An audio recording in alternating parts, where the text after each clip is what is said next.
daremos inicio a nuestro cuarto y último panel, titulado Acción colectiva y ecosistemas virtuales, una mirada desde las pequeñas empresas y la sociedad civil organizada, en la prevención y combate de la corrupción.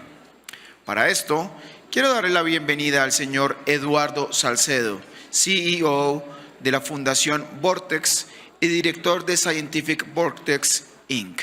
Adelante, señor Salcedo. Buenas tardes. Primero que todo, muchas gracias. Gracias por la invitación, gracias a la Oficina contra las Drogas y el Delito de Naciones Unidas, gracias a todas las personas que han facilitado este evento y gracias a los que regresaron después de almuerzo. Sabemos que tenemos un desafío los compañeros del panel, entonces vamos a intentar hacer esto lo más ameno posible. Yo soy Eduardo Salcedo, dirijo un grupo de investigación, para darles un poco de contexto. Nosotros desde el año 2011, el grupo de investigación se llama Fundación Vortex, y en Estados Unidos desde 2018 se estableció como Cyvortex Corporation. Y nos dedicamos a desarrollar teoría, es decir, ciencia, metodologías y tecnología para analizar redes criminales complejas. Entonces, venimos en ese desafío ya desde hace 14 años y pues como se podrán imaginar, uno de los tipos de redes criminales, digamos que lamentablemente más afectan a nuestras sociedades son los de las redes de corrupción.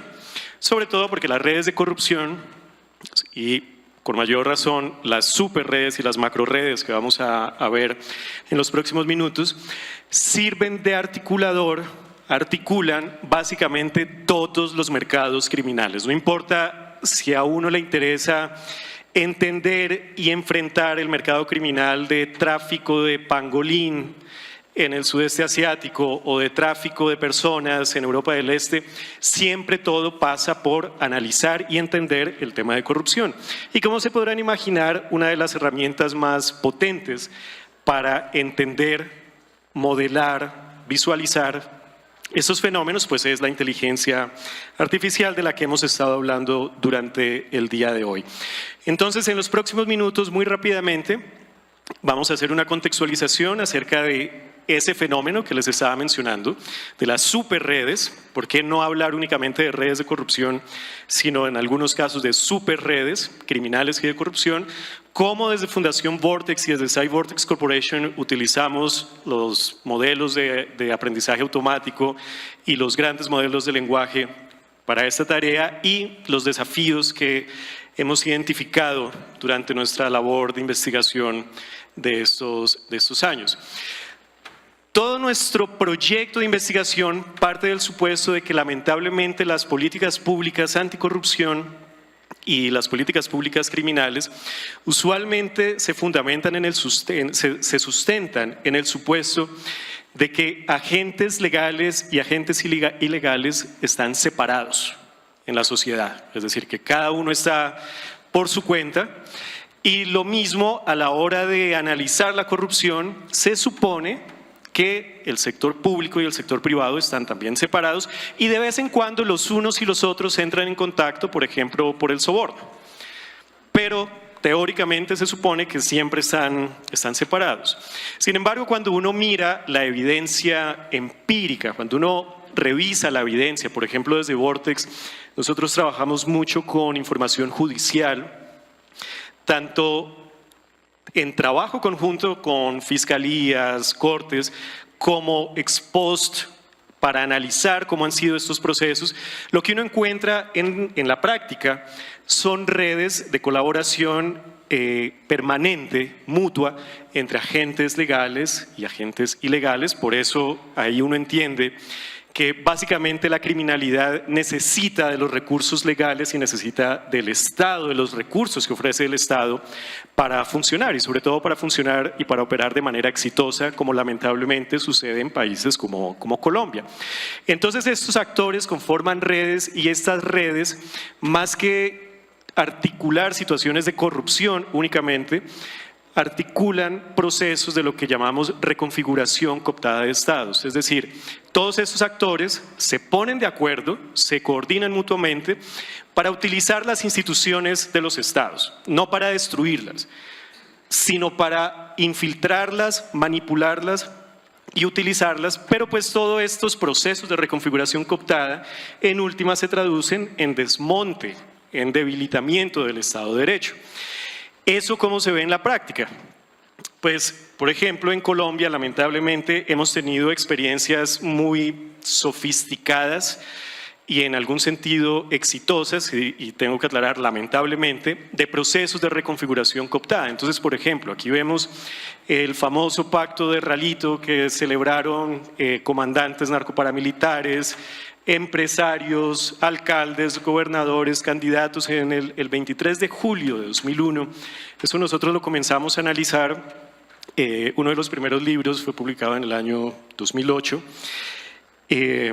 Aún antes de que existiera Fundación Vortex, el equipo ya comenzaba a trabajar en este tema.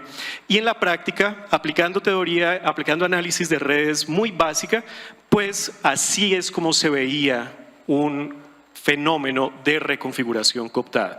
Aquí de nuevo estamos hablando de los orígenes de nuestras metodologías y con el tiempo, digamos ya hacia el año 2010, 2011, seguimos ampliando los instrumentos computacionales, en ese caso, por ejemplo, para apoyar el proceso de justicia transicional que se adelantaba, el primer proceso, el de justicia y paz, y apoyar a algunos fiscales para entender en la práctica quién se articulaba con quién y de qué manera. Entonces, por ejemplo, esta es una red de un comandante narcoparamilitar muy famoso, lamentablemente, que de hecho regresó a Colombia hace poco, creo que el año pasado, luego de prestar su condena por narcotráfico, el comandante narcoparamilitar HH. Y aquí ya se veía entonces, desde ese momento, en el año 2010, la convergencia de interacciones de tipo violento, de interacciones de carácter económico, es decir, de cómo empresarios que financiaban este proyecto de reconfiguración cooptada e interacciones políticas. Se veía la convergencia y cómo, a pesar de que estos eran fenómenos relativamente sofisticados, porque en la mayoría de casos consistían en acuerdos políticos más que en el pago de sobornos, y por eso es importante entender que esto va mucho más allá de la corrupción clásica y tradicional. A pesar de ser relativamente sofisticados, pues se traducían en procesos de victimización. Estas son, por ejemplo, las interacciones de violencia, de ejercicio de violencia, y por eso los puntitos que representan personas, en este caso, son víctimas. Víctimas de desplazamiento forzado, víctimas de desaparición, en general de todos los procesos de macrovictimización por los que se ha atravesado en el país como resultado de esos acuerdos entre agentes estrictamente legales, ilegales, públicos y privados. Entonces, a medida que ha aparecido más tecnología, aquí obviamente en el año 2010 no utilizábamos absolutamente nada de inteligencia artificial, sino algoritmos muy simples de teoría de grafos y de visualización de redes. No obstante, continuamos aplicando estas metodologías para entender procesos de reconfiguración cooptada cada vez más complejos. Y por complejo me refiero a extensos, con más agentes involucrados y diversos. Entonces, luego tuvimos la fortuna de acceder a la información acerca de este caso Lavallato, el que hasta el año 2017-2018 se conocía como el caso de corrupción transnacional más grande, más extenso del mundo, lo que en Colombia conocimos y todavía escuchamos algunas veces como Odebrecht.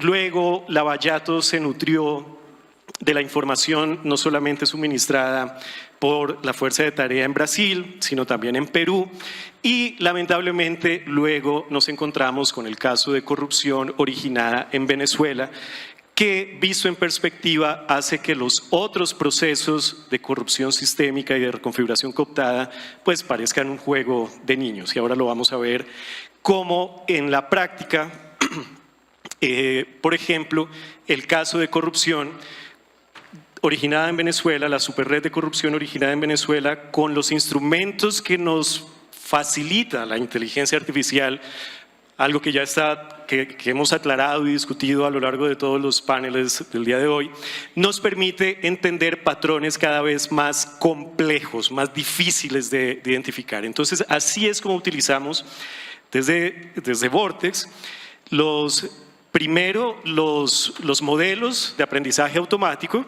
entrenados con evidencia empírica de todas las investigaciones que habíamos hecho desde el año 2008 para asistirnos en la tarea de clasificar información masiva.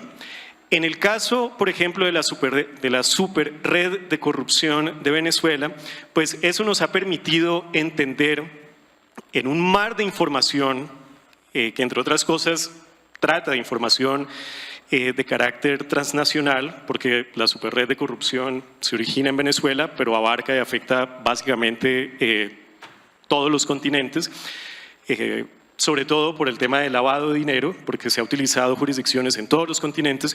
Nos ha permitido entonces, por ejemplo, al día de hoy tener documentada la información de más de 10.000 empresas y personas que han establecido, con los modelos que hemos acumulado, más de 25.000 interacciones documentadas. Entonces, así podemos entender las características puntuales de las formas de interacción, los hubs regionales, por ejemplo, las jurisdicciones donde más se usa el sistema financiero para lavar el dinero extraído del Estado venezolano, etcétera. Ya empleando de manera muy reciente, los modelos grandes de lenguaje, los LLM, desde Vortex hemos venido desarrollando durante el último año este robot que básicamente consiste en buscar información permanentemente, pues por lo que es robot, es un observatorio que permanentemente descarga información, busca, descarga, clasifica según mercados criminales, clasifica según las fechas, los periodos, y en esa medida nos permite entender, por ejemplo, la evolución de mercados criminales puntuales alrededor del mundo. Este robot, a diferencia de los otros modelos asistidos con inteligencia artificial también, que se han nutrido de información judicial, este robot trabaja con información abierta, con información de medios de comunicación. Entonces simplemente conectamos el robot a la API de algún medio de comunicación y él sigue avanzando 24 horas al día para poder entender esos mercados criminales que ustedes ven allá. La evolución, la estructura, la diseminación geográfica alrededor del mundo, no importa si estamos hablando lo que les decía, de tráfico de recursos naturales, de tráfico de minerales, tráfico de armas, podemos entender toda esa articulación y, bueno, entre otras cosas, cada puntito que está fluyendo es una de las notas, es una de las noticias que nutre el modelo. Esto es totalmente abierto y totalmente público. Entonces, así es como estamos utilizando actualmente los modelos de aprendizaje automático que habíamos entrenado con nuestra información, con nuestra evidencia empírica, con nuestros datos reales y los modelos grandes de lenguaje. Ya para terminar, desde nuestra perspectiva, dos grandes desafíos en el avance de este objetivo. El primero es que, como ya sabemos, los datos reales son indispensables, ya lo hemos dicho y se han reiterado durante los paneles, los datos reales son indispensables para entrenar los modelos de inteligencia artificial. Entonces, pues uno supone que básicamente se necesitan más datos reales para tener modelos más robustos de inteligencia artificial. Sin embargo, en la vida real, por ejemplo, nuestros sistemas de justicia se caracterizan por esto. Entonces, la principal fuente de información acerca de los fenómenos criminales, esta foto es para Colombia, pero básicamente lo mismo pasa en toda América Latina. Con muy contadas excepciones, en Chile el tema de los archivos es bastante más riguroso, pero lamentablemente aquí es donde está la mayor fuente de información, obviamente totalmente desestructurada, ni qué decir, pues digitalizada, pues que está a punto básicamente de dañarse, de perderse. Entonces, ese es uno de los principales desafíos, es decir, tenemos inteligencia artificial avanzando, pero en la vida real tenemos archivos donde las ratas están literalmente comiéndose a esos datos. Ya hoy hablamos sobre sobre el índice latinoamericano de inteligencia artificial, y ya tenemos claro que básicamente América Latina, de nuevo con la excepción de Chile y Brasil, se caracteriza principalmente por ser adoptante. Colombia es un país que es adoptante, al menos ya no es explorador, pero básicamente lo importante de esto es que ninguno de los 19 países de la región cuenta con soberanía en materia. Eso quiere decir que dependemos en la mayor parte de unos muy pocos jugadores, pues que son los modelos fundacionales, los modelos grandes de lenguaje más populares y más usados, y esa acumulación de poder en esos pocos jugadores pues crea unos desafíos muy puntuales para nuestros estados que cada vez utilizan y van a utilizar más esos modelos específicos para hacer sus exploraciones. Yo creo que termino por ahí. Muchas gracias y seguimos ahora en la discusión.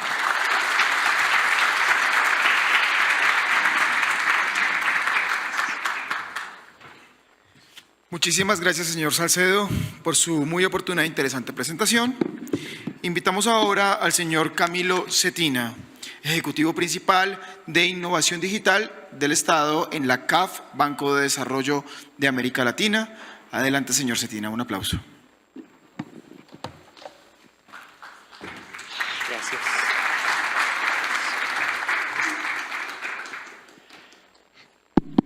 Bueno, buenas tardes, muchas gracias por la invitación, muchas gracias a Naciones Unidas y al grupo de UNODC por este espacio. Bueno, voy a ser muy breve. Como ya lo señaló el maestro de ceremonias, mi nombre es Camilo Cetina, yo trabajo como ejecutivo en la Dirección de Transformación Digital del Estado. Ahí nosotros tenemos varias áreas de práctica, tenemos temas de gobierno digital e integridad pública que están a cargo mío. Hay otra área de práctica que es inteligencia artificial, otra en política regulatoria, otra en ciudades inteligentes y otra un poco más transversal que tiene que ver con ya la infraestructura digital como tal, ¿no? La infraestructura dura, ¿no? Llevar fibra óptica, conexión por satélite, etcétera. Y en esas áreas pues nosotros desarrollamos operaciones alrededor de América Latina.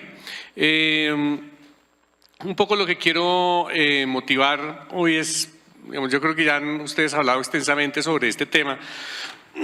Perdón.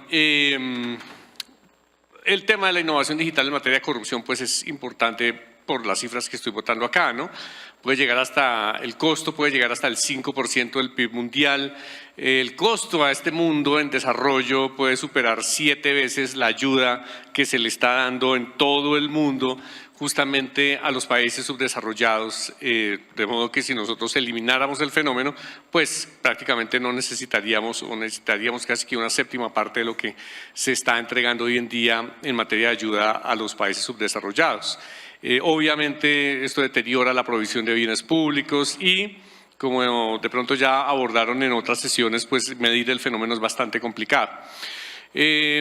Nosotros entendemos, digamos, dentro de la CAF que existe de todas maneras, aunque no está muy clara, pero hay una relación entre digitalización y corrupción, ¿no? Aquí en estos dos gráficos tratamos de demostrar un poco cómo es que se desarrolla, ¿no? En el eje horizontal ahí ustedes ven el índice de desarrollo de gobierno electrónico y en el eje vertical ustedes ven el índice de transparencia internacional. Entonces, si observamos, me voy a parar un poquito por acá, pero si se dan cuenta, en esta parte donde el índice de gobierno electrónico es más alto, la varianza, digamos, o la dispersión de las observaciones es menor y el nivel de transparencia es mucho mayor, cosa que no pasa, digamos, en esta área. Y acá estamos viendo el índice también de gobierno electrónico comparado con la incidencia de los sobornos. Pasa algo parecido, donde el índice es mucho más alto, la varianza, digamos, es mucho menor y el índice, digamos, de pago de sobornos pues es también mucho más bajo. Entonces, lo que de alguna manera explica que puede haber una relación entre la digitalización y la incidencia de la corrupción. Otro de los temas pues es no solamente la provisión de servicios digitales de gobierno, sino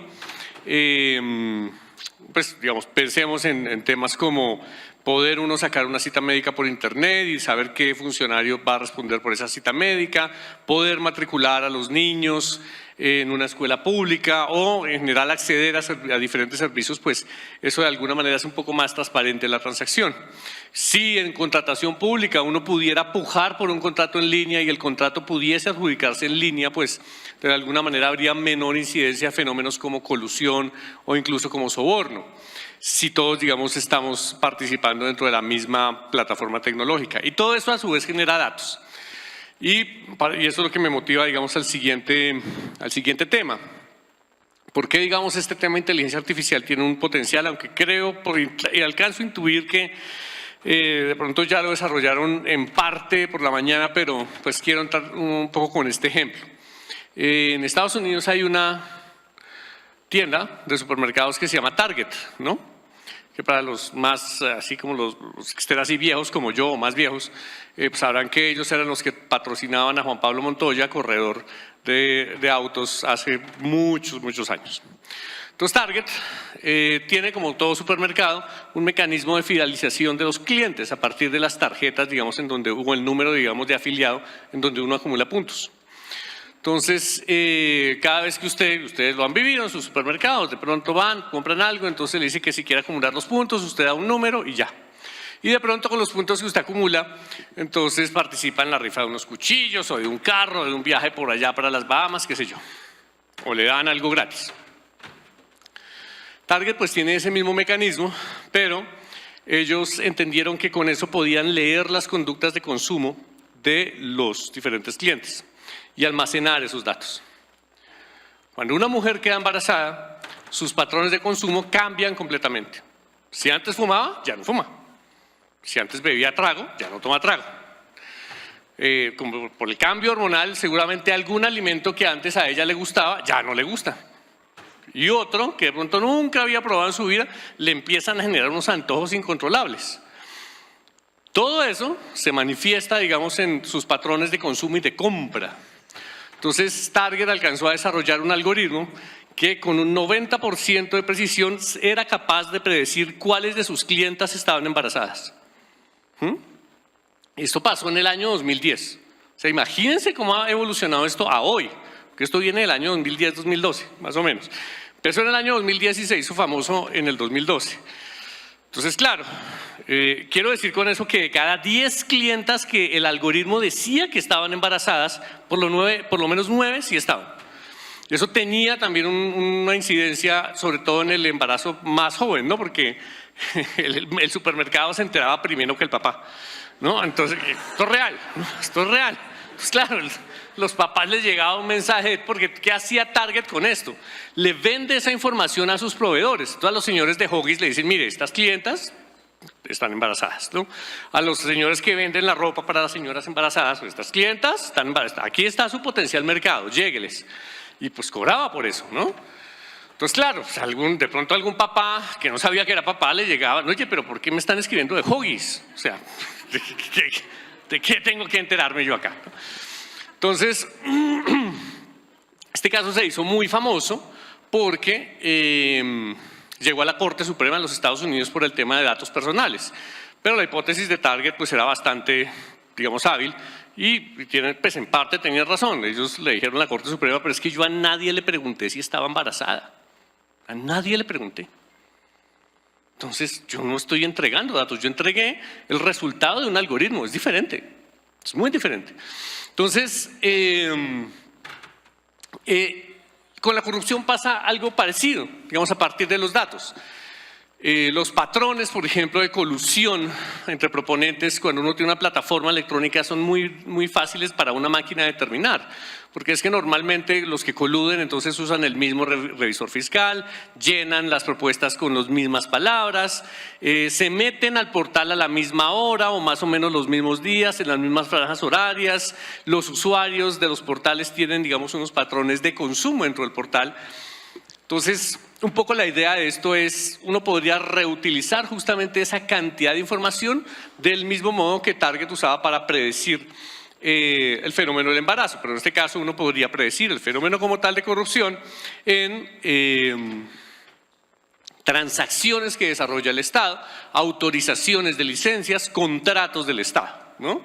Entonces, un poco el desarrollo digital que nosotros estamos promoviendo alrededor de América Latina, pues es primero tener conjuntos de datos abiertos, porque ya ustedes creo que han discutido por la mañana de esto, pero pues sin datos uno no puede, digamos, entrenar los algoritmos. Y aquí también les doy una cifra, ¿no?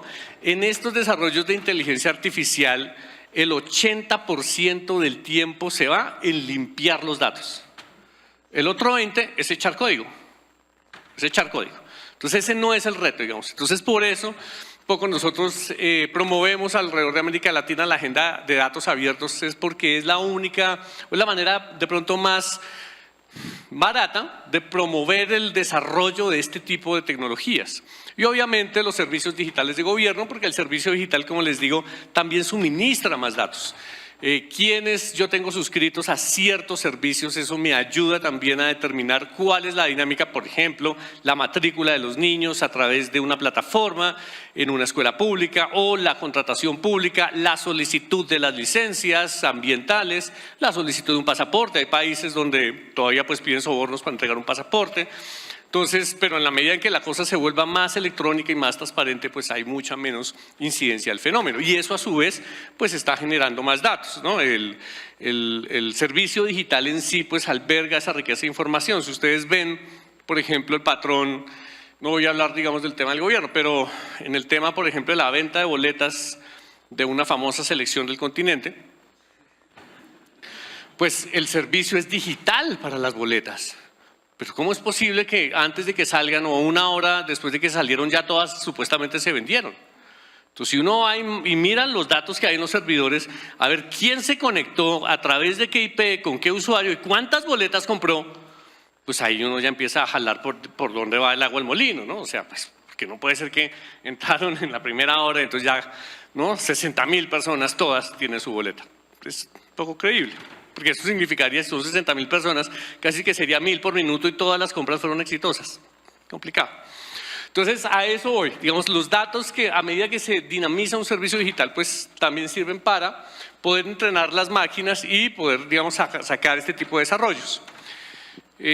La literatura, pues ya ha desarrollado y ha documentado que en temas de inversión y gasto público, compras públicas, en fiscalización interna, como la que aparece acá afuera de la DIARI, por dar un ejemplo, de la Contraloría, los temas aduaneros, estas áreas, digamos, hoy en día ya generan muchísimos datos que son capaces de ayudarnos a tener como este tipo de desarrollos tecnológicos. Hay como dos tipos de análisis que nosotros estamos promoviendo alrededor del continente.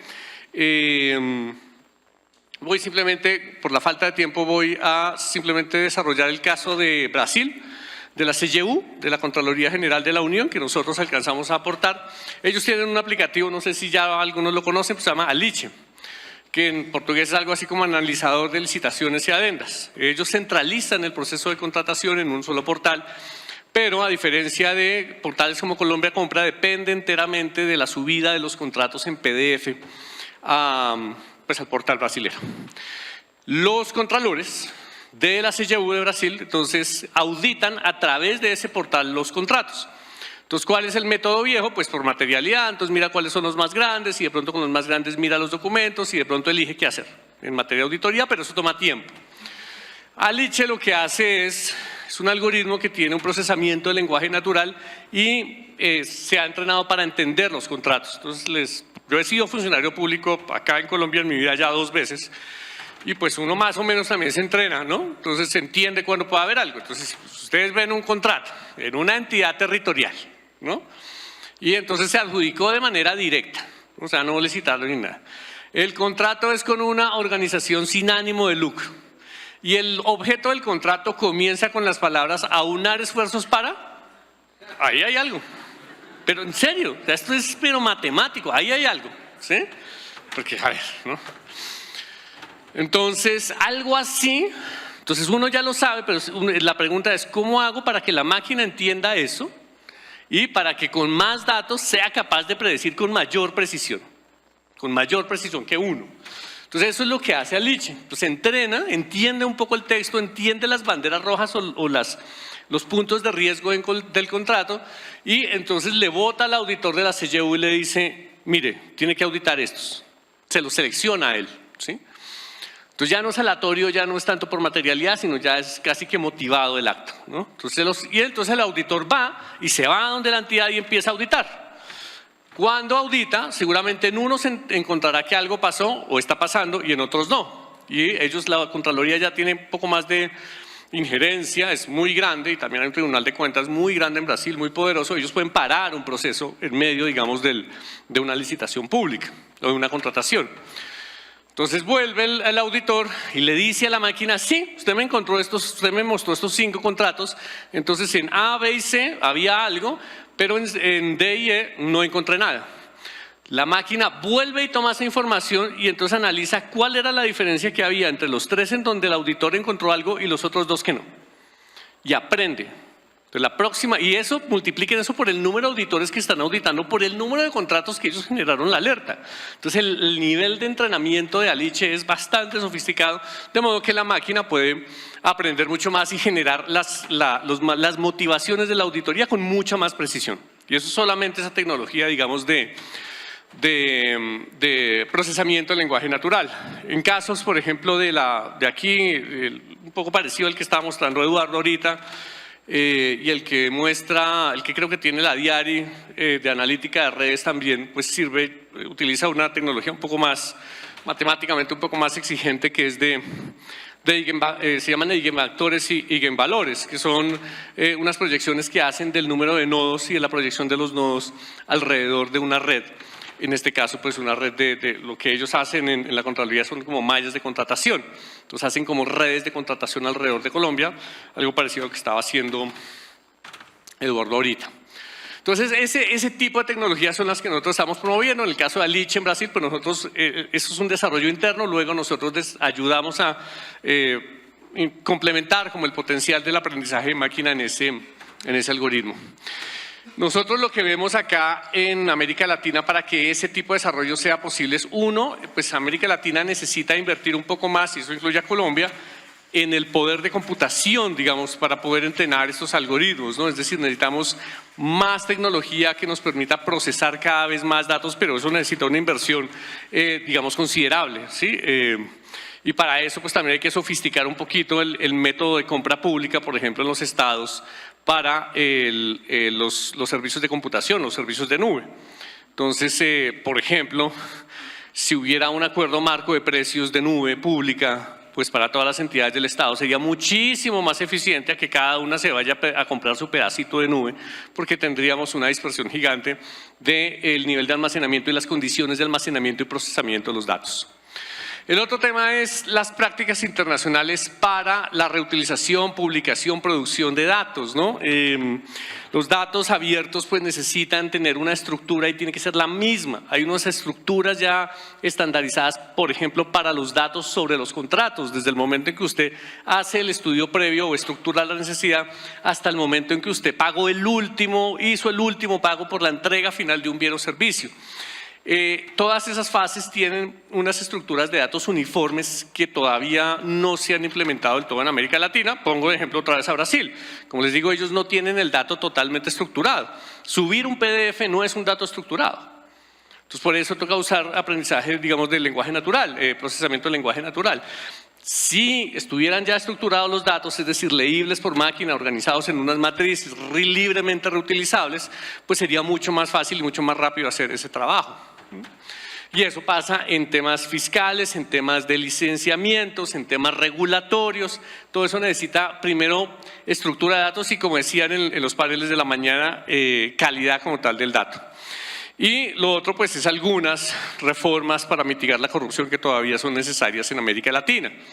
El lobby, ¿no? El cabildeo, pues si uno tuviera un registro de cabilderos un poquito abierto, pues eso ayudaría, ¿no? El tema, digamos, de conflicto de interés también, si el dato estuviera más estructurado, eso ayudaría. Entonces ahí, digamos, hay unas reformas que todavía son necesarias en el continente. Y para poder habilitar todavía más esta agenda de tecnologías digitales en la integridad pública, es importante también que los procesos de investigación y judicialización estén un poco más conectados con este tema de las innovaciones digitales, ¿no? Que les ayuden, digamos, y se incorporen como parte del ciclo en el cual uno está desarrollando el trabajo, ¿no? Que es un poco lo que decía Mihaly Fazekas esta mañana. Y adicionalmente hay unos temas en materia de innovación pública que son importantes para desarrollar. La infraestructura de datos por sectores es fundamental. El tema, digamos, de infraestructura de datos en salud no solamente es un tema epidemiológico de uno saber en dónde está pasando, dónde hay mayor incidencia de las enfermedades, sino también qué es lo que está pasando con el sistema. No incluí esa diapositiva, pero hay en 2016, creo 2015, hubo un estudio que se hizo en el Ministerio de Salud sobre las cesáreas, ¿no? Entonces yo no sé si ustedes saben, pero la Organización Mundial de la Salud dice que el promedio de cesáreas es como del 20%. O sea, de cada 100 mujeres que tienen un parto, 20 deben estar entrando en cesárea. El promedio mundial. Esa estadística en la costa caribe se sube como a 60. Entonces, que las mujeres en Córdoba, ¿qué pasó ahí? O sea, ¿no? Que no son capaces de tener un parto natural, o sea, porque es 3 veces más de la media mundial, o sea, está como más de 3 desviaciones estándar por encima de la media. Entonces uno dice, ¿pero qué les está pasando a estas señoras? Entonces el problema no es de ellas. Seguramente, que es parte de lo que encontró luego esa investigación, pues es que hay un cartel de unas instituciones que cobran cesáreas que no existieron. Entonces ese tipo de sutilezas uno puede capturarlas a través de los datos y de las infraestructuras de datos, pero eso significa que la infraestructura de datos sectorial en salud pues es importante desarrollar, que hoy en día no se ha hecho nada con frente a eso. Y otra cosa importante es el tema de la compra pública de inteligencia artificial. O sea, la inteligencia artificial de la que ya han discutido acá no está regulada, pero una victoria temprana en materia de regulación, o sea, hay una ley acá en Colombia todavía en proceso de conciliación, pero una victoria temprana es la compra pública. Debería estar regulada como hoy en día se compra infraestructura pública. O sea, no cualquiera te hace una represa, no cualquiera te construye un puente, no cualquiera te pavimenta una calle. Se necesita una gran cantidad, digamos, de acreditaciones para que eso sea posible y de requisitos. Eso mismo debería aplicar en el caso de la compra pública de inteligencia artificial. Pero solamente regulaste la compra pública y ahí empiezas a aprender. No tienes que hacer la gran ley, ¿no? Y pasar por los 8 debates en el Congreso a ver si el tema de la compra pública podría ser una victoria temprana. ¿Eso es todo? El señor me dijo que tenía 1 minuto, me lo ahorré. Muchas gracias.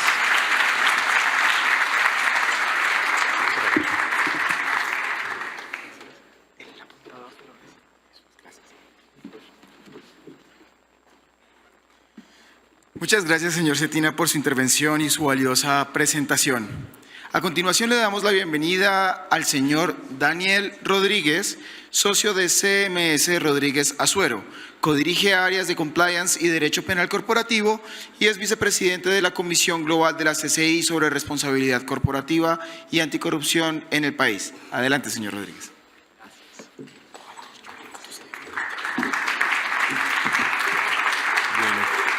Muchas gracias. En primer lugar, muchas gracias a Naciones Unidas, a todo el equipo. Alguien en el almuerzo hoy decía que hay mucho trabajo detrás de esto y realmente les ha salido espectacular. Muchas gracias. A la Cámara de Comercio, a la CCI también, han sido fundamentales para esto. A mis queridos copanelistas, Eduardo, Camilo, que para usar sus términos me quitó el 90% de mi tiempo, el que me tocaba para mi presentación. No, Camilo, muy mal hecho. No, 9 de 10 minutos. Pero los quiero felicitar, salió muy bien, la verdad esta mañana salió espectacular, salvo cuando empezaron a hablar de comida y yo ya estaba a punto de desfallecer. Pero realmente me llevé muchas reflexiones, tomé notas toda la mañana de lo que alcancé a estar. Y simplemente quisiera tal vez decirles que a pesar de que estamos en uno de los momentos más tensionantes de la historia del país, de la región, del mundo, tal vez me queda mejor con esto. En cuanto a las nuevas tendencias que me han pedido, tal vez a las que me han pedido referirme, yo creo que son muchas. Y yo creo que lo primero que es importante destacar es que el compliance pasó de ser un compliance local a convertirse en un compliance global.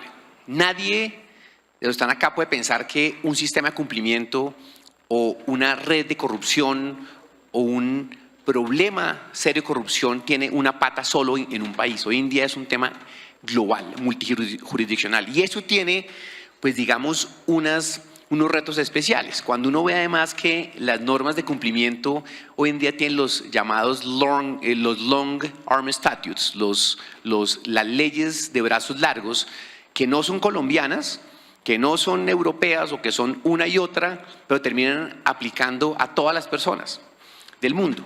Pues eso hay que gestionarlo, queridos amigos, y no sé si ustedes han tenido que lidiar en temas de sanciones, por ejemplo. El tema de sanciones es dramático, porque además hay, creo que 18 regímenes de sanciones vigentes, y cuando digo regímenes, es países, ¿no?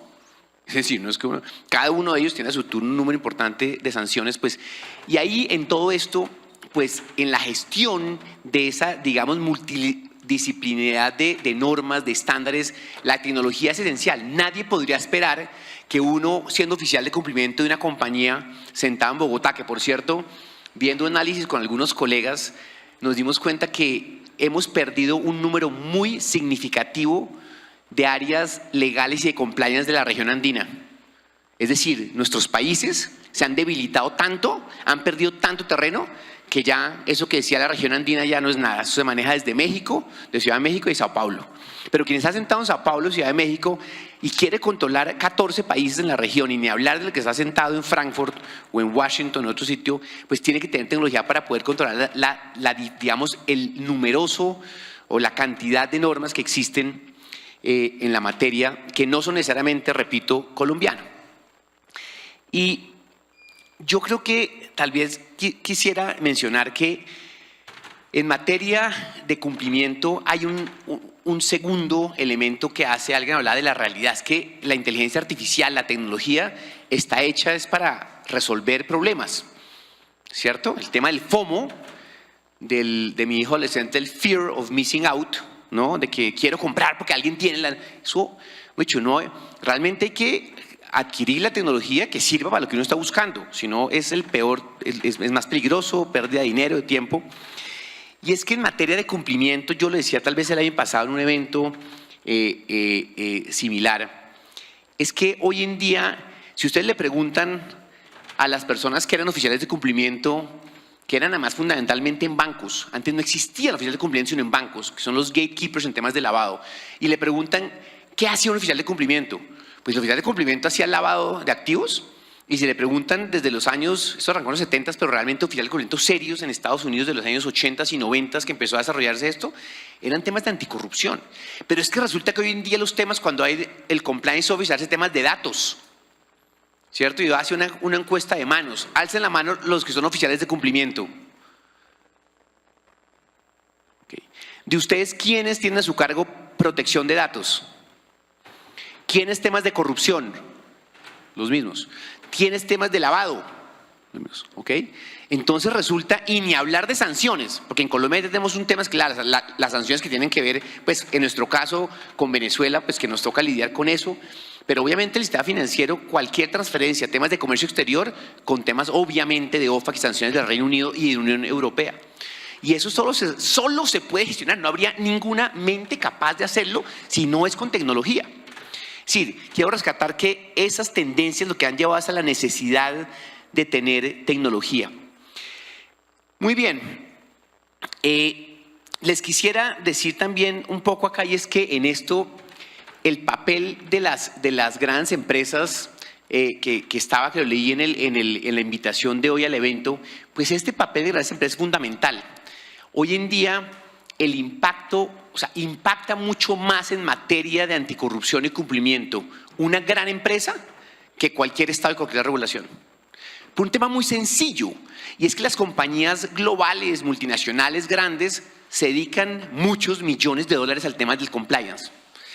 Y el ecosistema alrededor de ellas, proveedores, clientes, empleados, se terminan impactando, contagiando positivamente por esas necesidades, porque si no lo hacen, si no cumplen con esas reglas, pues entonces no pueden contratar. El tema que lo mencionaban en un panel, el que casi me mata de hambre, prensa sociedad civil, empresas y Estado. La verdad es que hoy en día la prensa es fundamental. Hoy en día no podría pensarse en algo más efectivo que la prensa para destapar ciertos escándalos. Pero hay una cosa que la doctora Paca, ¿dónde está? Ah, perfecto, muy bonito. Así estamos. Tomen nota, la doctora Paca se fue, almorzó. Pero, sí, almorzó y se fue, así de sencillo. Pero lo que le quería decir a la doctora Paca es que a mí me parece interesante la tecnología para encontrar más red flags, más banderas rojas, por supuesto, y encontrar los contratos que son peligrosos y en efecto hacer. Pero queridos amigos, el problema en Colombia no es encontrar más casos, es que pase algo con los existentes. Es que el problema dramático de Colombia es el enforcement. Tenemos normas suficientes. Cuando entramos a la OCDE, Camilo, que trabajó en la presidencia, yo fui invitado por el presidente Santos a ser parte del grupo de trabajo para entrar a la OCDE en el tema de corrupción, si lo recuerda. Concluimos básicamente en ese momento que Colombia tenía normas suficientes. Es decir, falta un par de cosas, faltaba la norma de delación que no lo hemos sacado, es una vergüenza, faltaba el tema de responsabilidad de persona jurídica para cumplir con un CAC, pero estábamos bien, esto habla de 2 de 700 normas, nos sobran normas. Si uno habla entonces de encontrar casos de corrupción, que decía que hay que poner un algoritmo para encontrar los casos de corrupción, sí, espectacular, además es fundamental, y creo que sí es trascendental. Lo que pasa es que yo me levanto y leo la prensa y encuentro 70 casos de corrupción, ¿no? Y entonces pues… Es decir, lo que quiero decir es que la tecnología hoy en día, la más importante para tener un impacto, en mi opinión, en materia de corrupción, es aquella que permite que haga investigaciones más sólidas, investigaciones que no se caigan. Con todo el respeto a algunas de las autoridades de control, uno ve algunas decisiones de alguna, por ejemplo, de la Contraloría en el caso particular de Reficar, y no hay que estar en segundo semestre de Derecho, bueno, casi en segundo derecho de psicología, pasar que se va a caer. Entonces lo que necesitamos es tecnología al servicio del enforcement, tecnología para que las investigaciones, y en eso el whistleblowing, la delación, ¿no? La traducción, digamos, de las normas de delación, lo que pasa es que en español el whistleblowing es el soplapitos, y eso no suena muy chévere. Pues las normas de delación, queridos amigos, son fundamentales, porque si queremos mayor enforcement, quiere decir que 15 minutos. Si tenés, no, pues mire, me tumbó 9, ¿no? Si queremos más normas, o sea, si queremos menos corrupción, necesitamos más enforcement. ¿Qué quiere decir? Que cuando alguien haga algo mal, no haya 97 casos en que no pase nada y 3 en que sí, ¿cierto? Es lo que queremos. Y si queremos eso, necesita que el que está participando, el bandido, el que está al lado, que es el conductor o el funcionario que está metido o el socio en el negocio de corrupción que conoce los temas de modo, tiempo y lugar. ¿Cuándo se reunió el bandido? ¿Con quién se reunió? ¿De qué hablaron? ¿Cuál la importancia? Los datos de la vida real. No hay que espiar, Y esos delatores, mis queridos amigos, son los que permiten dar información para las autoridades, para investigaciones y acusaciones, técnicamente, bajo el derecho penal, acusaciones que no se caigan, que sean sólidas, que estén bien soportadas, porque ahí tenemos entonces más sanciones efectivas que no se caen, que nos sentimos orgullosos con el Grupo Aval, que la única razón por la cual esa edición de la SIC no se cayó fue por el acuerdo con Estados Unidos, la única razón. Necesitamos eso. Entonces, queridos amigos, solamente 2 temas, me demoro 22 minutos más, ¿no? 2 temas rapidísimos. En temas de investigación interna, que es lo que más me gusta en la vida, por ejemplo, alce la mano el que tenga sus empresas, use para investigaciones el Relativity o Brainspace. Relativity, se los garantizo que sus casas matrices lo usan a nivel global, pero Relativity o Brains, por ejemplo, son herramientas de investigación maravillosas. Yo, por ejemplo, hoy en día no me cabe en la cabeza hacer una investigación hoy en día interna por un tema de corrupción sin esta herramienta. Uno en cuestión de minutos, además en una herramienta que hasta yo, que soy una bestia en materia de sistemas, puedo sentarme, y además el tema de inteligencia artificial, ¿qué quiere decir? Le puedo decir a la máquina, no como Google, sino le digo, mira, quiero que sepas que estoy buscando una potencial corrupción entre la aerolínea A y la aerolínea B. Y quiero que me entiendas que lo que me preocupa es un tema de corrupción privada. Y la herramienta, Relativity AI y Brainspace, piensan así como un humano y empiezan a buscar lo que yo les digo que buscara. Y ahí también está el tema de Machine Learning, Y es que le enseño, ya no es interés, mira, sí, pero esto no es así. Y en cuestión de 3 veces que le enseño, empiezo a buscar en terabytes de información para tener información. Y George, por ejemplo, que además la razón, tiene una razón muy sofisticada que se llama George, y es que el ingeniero en Lima que la hizo se llamaba Jorge, ¿no? Entonces, George, es verdad, es de la vida real, me gustaría traerles una vaina súper sofisticada, pero se llama Jorgito. Entonces, George se desarrolló para hacer monitoreo de programas de cumplimiento de cierto tamaño, especialmente cross-border y multilatinos. Una persona sentada, ya dije que en Bogotá no hay nadie relevante, de verdad, a nivel, hay 3 gatos, pero todos están en Sao Paulo, México, y hacen la revisión de los programas de 20 jurisdicciones sentados, a quién le asignaron, cómo se hizo, cuándo lo hizo, montó la información de soporte, etc. Eso es lo que necesitamos. No le dije al doctor Camilo que hizo una cosa que no debía, y es que habló de fútbol. De eso no se habla después de este cuadrangular, doctor Camilo. Entonces les agradezco mucho, me encanta verlos, colorín colorado, este cuento se ha acabado.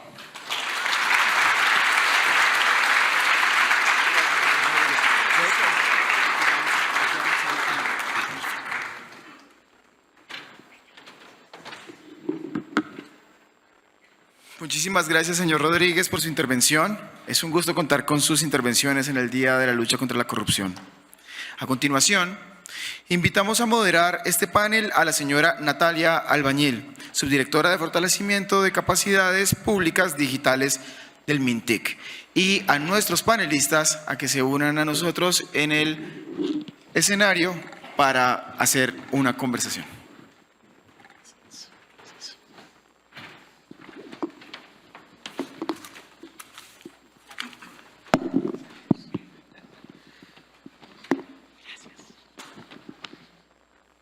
Gracias. Bueno, muy buenas tardes para todos, para todas. Un gusto tener la oportunidad de moderar este panel. Muchas gracias a las Naciones Unidas por haber convocado esta celebración, esta conmemoración del Día Internacional de Lucha contra la Corrupción desde el Ministerio TIC. No sé si todos lo saben, nosotros somos una de las entidades líderes de la política de acceso a la información pública y transparencia, todo lo que tiene que ver con los datos abiertos. Nosotros somos quienes molestamos a las entidades públicas para que por favor comiencen a publicar sus datos, que está a partir de la Ley de Transparencia de 2014, y ahora trabajamos en muchos temas de calidad. Entonces, por eso creo que tengo acá justamente el honor de moderar este panel a partir de 3 experiencias muy valiosas, lo que llamamos también la gobernanza y desarticulación entre actores. Voy a empezar con Eduardo y te voy a hacer una pregunta que no está en el libreto, pero dado el rol que yo tengo en el Ministerio TIC, que busco justamente que las entidades públicas abran su información, que tengan una buena calidad para que personas como tú, estudiantes, académicos, científicos de datos, puedan usar esa información para hacer control social, ¿qué recomendaciones les das tú a las personas que están acá y que publican información en datos abiertos para que justamente beneficien la labor de organizaciones como la tuya y tu rol? Perfecto. Bueno, lo primero, es decir, en términos prácticos, lo evidente, Camilo lo mencionaba, la importancia de la estructuración de datos, es indispensable estructurar.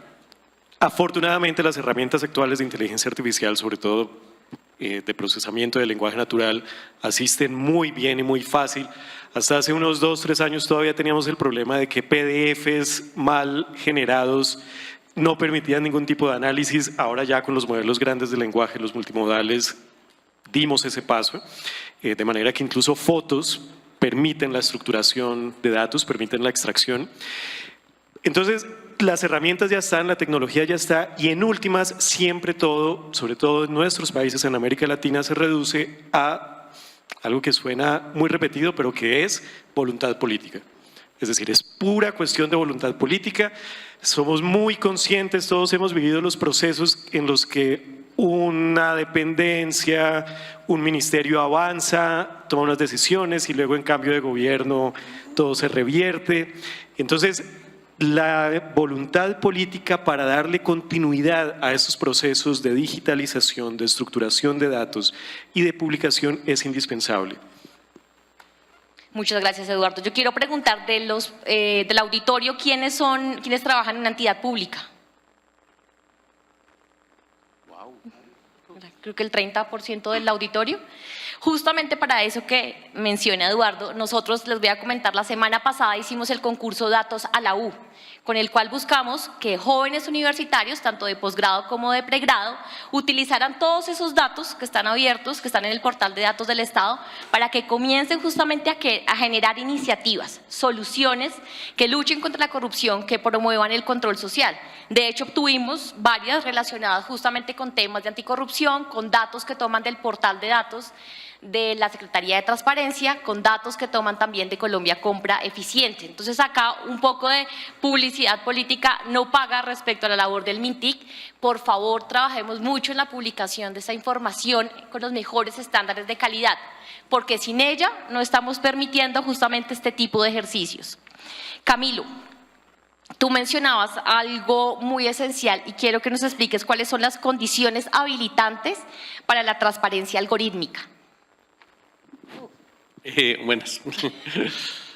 Bueno, hay uno y, digamos, el tema, yo diría que en tecnología como hay dos grandes misterios como de caja negra, ¿no? Uno es el tema de la inteligencia artificial y el otro el de la ciberseguridad. O sea, eso, el mercado de ciberseguridad, usted no sabe qué está pasando allá, ni cómo se desarrolla eso, y el gobierno sale, pues no me refiero a este gobierno, quiero todos los gobiernos en América Latina, salen a comprar sus servicios de ciberseguridad para sus datos, y ese mercado estos señores no lo conocen, o sea, pero porque nadie lo conoce, o sea, eso es allá una caja negra que no sabemos cómo funcionan esas tecnologías, no sabemos cuáles son los principales polos de desarrollo en esa tecnología, quiénes son los autores validados y como los autores también de los códigos validados en esto. Y algo parecido, digamos, podría estar pasando con el tema de inteligencia artificial. Hay unos grandes dominantes en el mercado, pero no tienen los incentivos de mercado para revelar esa información. Entonces, en materia, digamos, de transparencia algorítmica, yo diría que una condición necesaria para poder hacerla valer es el tema del uso público, ¿sí? Y de la afectación del interés público. O sea, en aras del interés público, el Estado tiene que pedirle al desarrollador que ha contratado una solución tecnológica que por favor revele cuáles son los comandos que hay detrás de ese algoritmo y cómo se están entrenando los datos. Hay un desarrollador, esto tiene un antecedente bien importante y bien interesante, es un desarrollador del mercado que se llama Palantir. No sé si ustedes se leyeron El Señor de los Anillos, el Palantir era como una bolita de cristal que tenía uno de estos personajes que podía ver qué es lo que estaba pasando en todas partes al mismo tiempo. Entonces estos señores creen que hacen lo mismo, ¿no? Pueden ver en todas partes al mismo tiempo, el desarrollador Palantir.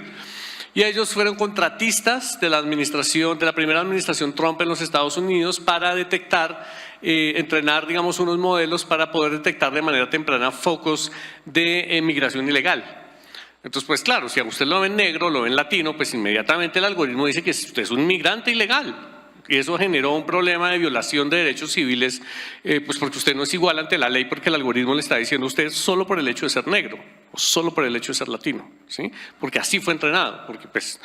Entonces el interés público es una de las condiciones habilitantes. La segunda condición es la protección del derecho, de los derechos fundamentales. O sea, en aras de la protección de unos derechos fundamentales que en Colombia pues están consignados en la Constitución, el Estado tiene que pedir un nivel de transparencia algorítmica dentro de los que contratan soluciones, digamos, de inteligencia artificial, ¿no? Y la tercera, digamos, condición que yo les plantearía es el tema de rendición de cuentas. O sea, el desarrollador, cuando contrata con el Estado, está de todas maneras generando una plataforma que va a ser de uso público o que nos va a afectar a todos. Por lo tanto, pues el señor también, yo casi que te diría que, así como hay privados que se vuelven sujetos obligados de la ley de transparencia, pues porque están dando un servicio de educación, un servicio de salud, así sea privado. Lo mismo debería, esa misma lógica de sujeto obligado debería extrapolarse el tema de la transparencia algorítmica. Si yo sea privado y haya desarrollado una solución como es para el Estado, yo debería también estar sujeto a ciertas condiciones de rendición de cuentas frente a los ciudadanos. Digamos, extrapolando un poquito ese principio de la Ley 17.2 del 2014, que pues sí aplica a los temas de información pública, pero en este caso yo diría tenemos que progresar hacia allá, en donde los algoritmos y los desarrollos se conviertan en información pública o hagan parte del cuerpo de lo que se entiende como información pública. Y lo dejo por ahí. Muchas gracias para no extenderme y robarle al doctor Daniel. Gracias. Muchas gracias, Camilo. Y creo que ahí, evidentemente, el gran reto cuando tengamos esa transparencia algorítmica, también va a ser el trabajo con la ciudadanía para que aprendan justamente a hacerle control social y a recibir esa información de parte de la rendición de cuentas. Daniel, tú nos mencionaste varias herramientas que han sido exitosas en el sector empresarial, en la implementación. ¿Cómo han incorporado estas áreas de compliance? Si tienes algún caso concreto que nos cuentes para quienes estén interesados y puedan indagar después. Perfecto, pues yo creo que, digamos, un poco en cuanto a la confiabilidad de las herramientas, lo primero que yo decía es que es un tema que hay que realmente entender la necesidad y buscar uno qué es lo que quiere. Lo segundo es que son herramientas costosas. Por decir, la licencia de BrainSpace al año vale $1 millón. Tener la licencia, eso es una suma ridícula. Ahora, ridícula, salvo que eso ayude a hacer investigaciones internas que sean mucho más eficientes. Y entonces, digamos, nosotros tenemos la herramienta como firma de abogados, tenemos BrainSpace y Relativity, porque es una firma global.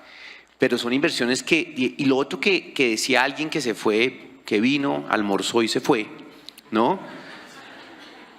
Es que realmente ese tipo de herramientas, pues, uno tiene el gran riesgo de subutilizarlas por no gastarle el tiempo que hay que dedicarle a usarlas. A veces, yo les confieso, por ejemplo, cuando nosotros transitamos de Relativity One a Relativity AI, pasaron 6 meses en que tenía el trial como unas 5 firmas globales, nunca lo usé porque no tenía tiempo. Y al final, cuando lo usé, dije, Dios mío, ¿por qué no arranqué antes? Hay que hacer. Entonces, yo te diría que en general la tecnología, la hemos visto, por ejemplo, en compañías globales, en donde, por ejemplo, para los temas de las líneas de delación, reciben en 77 países, en total al día reciben, no sé, 3.000 quejas. Y eso sería imposible de analizar, ¿cierto? Si no tuviera una herramienta de inteligencia artificial que pudiera coger todas las denuncias, clasificarlas automáticamente en microsegundos entre cuáles son de acoso sexual, que no van para el tema de corrupción, cuáles son de el compañero, que es un tema laboral, no sé qué, y cuáles son de corrupción, de fraude, etcétera. Estoy hablando tonterías, pero eso son cosas que una compañía no podría hacerlas. Y alguien me decía en estos días, querida Natalia, que la inteligencia artificial nos iba a dejar sin trabajo a los abogados. Y yo al final lo que creo es que nos va a dar más trabajo. Antes nadie revisaba las benditas 3.000 quejas. Hoy en día se revisan todas y nos contratan mucho más para hacer las investigaciones internas. Entonces, por ejemplo, en temas, por ejemplo, de BrainSpace, hay un par de investigaciones muy grandes en Colombia que se han hecho, 2 de las más grandes del mundo, y en esas herramientas se usó BrainSpace, eso está depositado, incluso presentado ante la Fiscalía los hallazgos, y en BrainSpace nos permitió en cuestión terabytes de información, cogimos de la compañía A y la compañía B, BrainSpace nos dijo quiénes hablaban más entre las compañías, es un dominio, el dominio tal.com y el dominio tal, quiénes hablan más, no sé qué. Después en microsegundos dijo, bueno, de eso cuéntanos, sepáranos y divídenos por temas lo que han hablado. Ok, y ahora dinos lo que parezca del lenguaje que no es normal de negocios. Estoy contando exactamente lo que se le dice al programa. Y de golpe le dicen, no, mira, no, es que acá está diciendo que hubo una reunión en París para ver si, como habíamos quedado, espero que no me quedes mal porque yo ya di la orden de compra. Ya, fue una cosa así más o menos el correo, ¿no? Y un correo que era además, y lo que tú decías, lo interesante es que esto es al tiempo, coge todos los WhatsApp, todos los correos, toda la nube, todos los correos de imagen con un PDF y todo ya, es decir, en múltiples idiomas. Entonces, ese es el tipo de cosas que yo, por ejemplo, te digo que creo que hoy en día sería hasta irresponsable para un proveedor de servicios hacer una investigación interna sin esas herramientas que existen, son costosas, pero son muy eficientes. Y tú, Daniel, lo mencionas desde el sector privado, justamente el costo de este tipo de herramientas. Cuando vamos a ver la facilidad que tendríamos en el sector público para implementar, para hacer la compra de alguna de estas herramientas, creo que iba muy de la mano de lo que mencionaba Camilo en una de sus conclusiones, justamente la dificultad que tenemos en el sector público para innovar a partir justamente de los procesos de contratación que tenemos. Pero aquí también los invito, y pensando un poco en esa evolución de la política pública de gobierno digital a un gobierno inteligente, que comencemos a usar esas herramientas que tenemos en este momento en versiones gratuitas, Copilot, Gemini, ChatGPT, justamente para volver más eficientes nuestros procesos, para organizar mucho mejor la información que tenemos que presentar en cumplimiento de la Ley de Transparencia y Acceso a la Información Pública. Desafortunadamente por tiempo tiene que ser el panel más corto, entonces les voy a hacer una última pregunta, les pido que sean muy concretos. Para Eduardo. Eduardo, tu presentación fue súper técnica, lo cual me gusta mucho. Pero hay muchas organizaciones de la sociedad civil local que trabajan en este ecosistema de lucha contra la corrupción, que tienen diferentes mecanismos para articularse y para tratar de justamente de poner un grano de arena evitando hechos de corrupción. ¿Qué recomendaciones tú les podrías dar a estas organizaciones locales que quieran comenzar a experimentar con el uso de la inteligencia artificial para la lucha contra la corrupción? Pues es que las organizaciones de la sociedad civil, bueno, parte del trabajo, yo creo que el 50% de nuestro trabajo es con organizaciones de la sociedad civil. La otra mitad es con gobiernos, algunas veces cuando está la opción, y con fiscalías y cortes.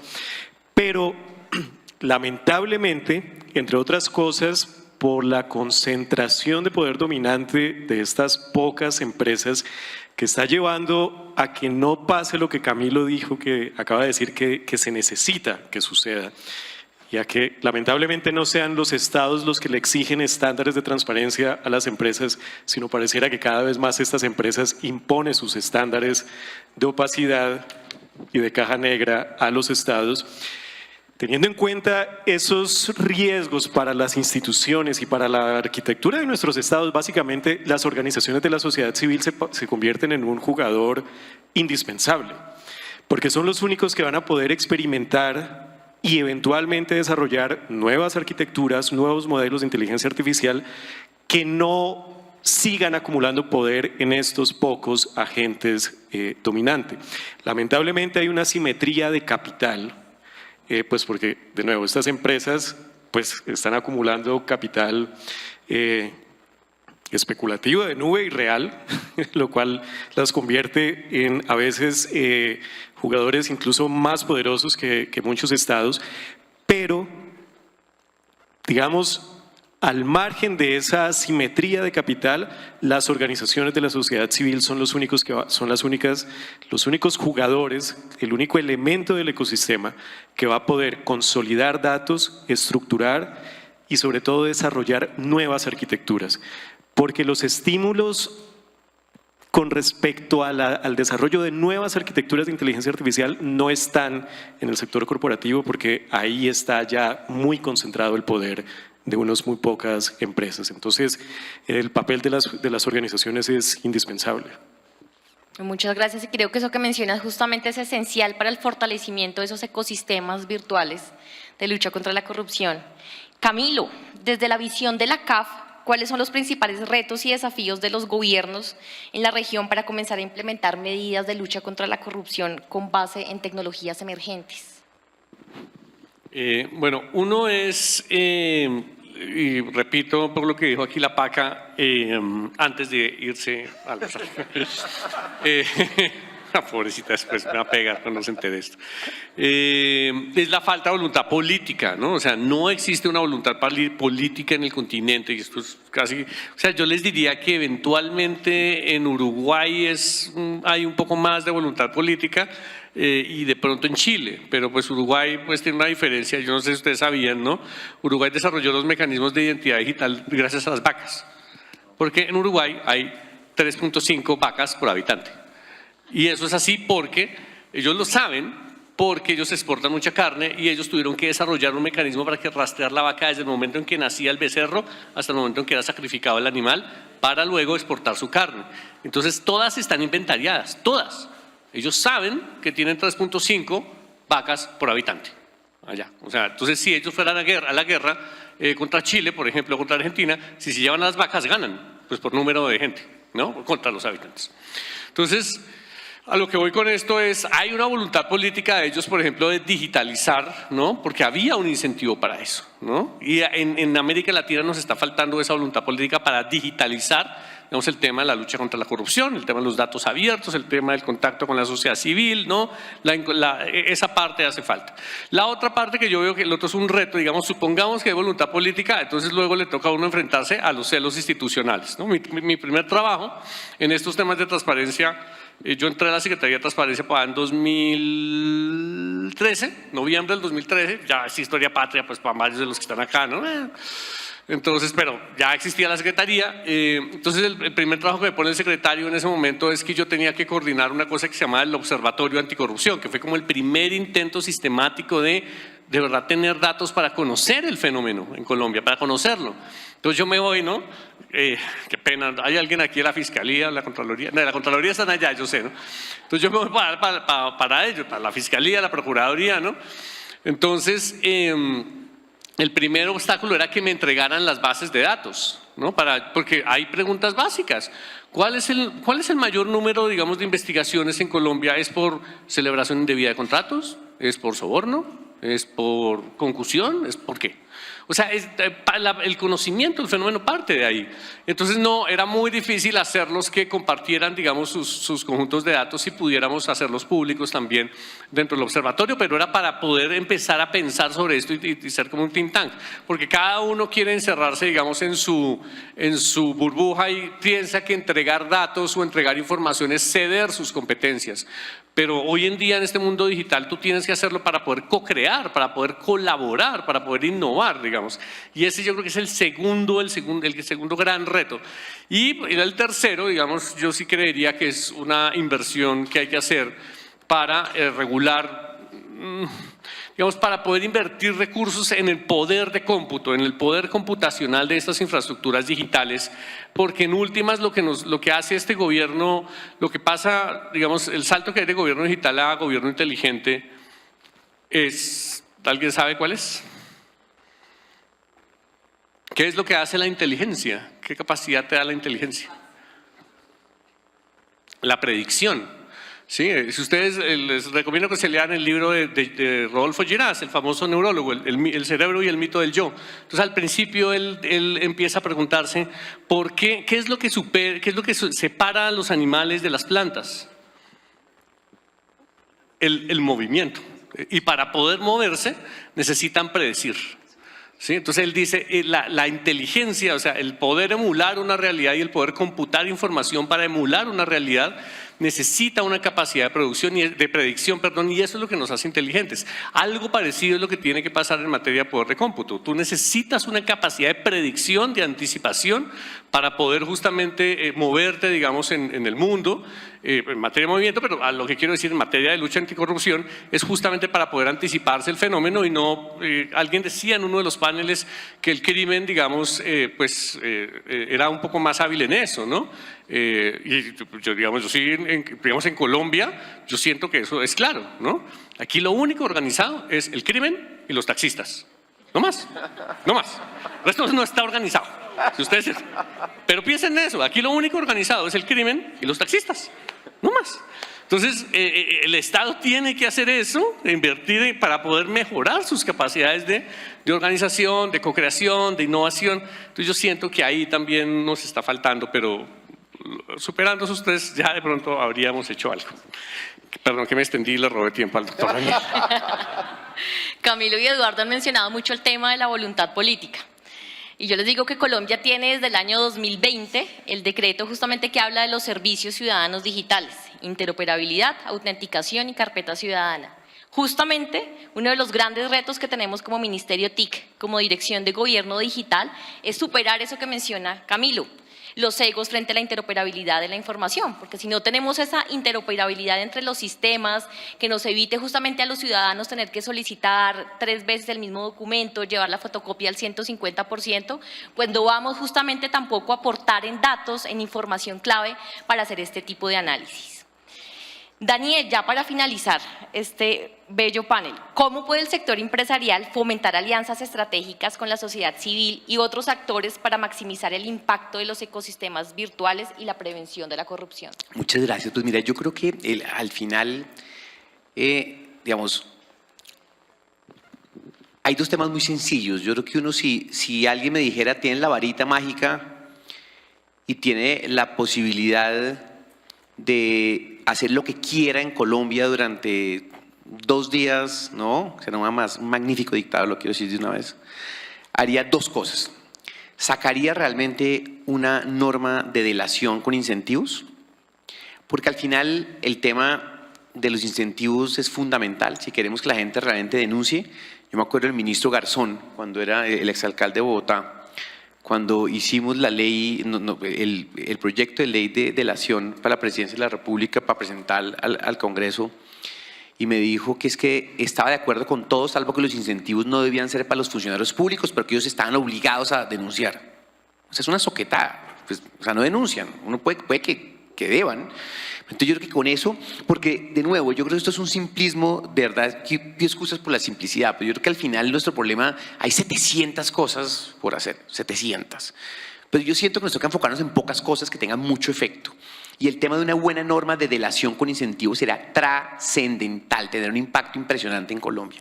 Y el otro es que yo creo que no podemos, digamos, dejar de atrás la tecnología en materia de las autoridades.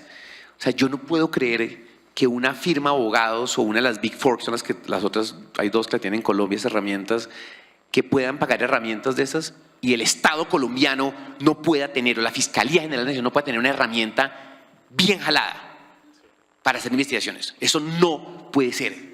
O sea, tiene que haber, es que les digo, desde es aterrador. Yo ahora estoy usando de vez en cuando ChatGPT para algunas vainas, ¿no? Que además le agradezco, le digo buenos días, gracias, y el man me responde y me aterra realmente que incluso en temas, por ejemplo, de un ajuste, una redacción de algo, una visión de un tema distinto, ¿cómo puede? No puede ser posible que salgan decisiones como lo estamos viendo. Es que yo sé que el tema del enforcement es fundamental. Entonces yo diría que no son muchas cosas, pero hay que enfocar las baterías en cosas que tengan un impacto muy importante en enforcement. Eso es lo que yo diría.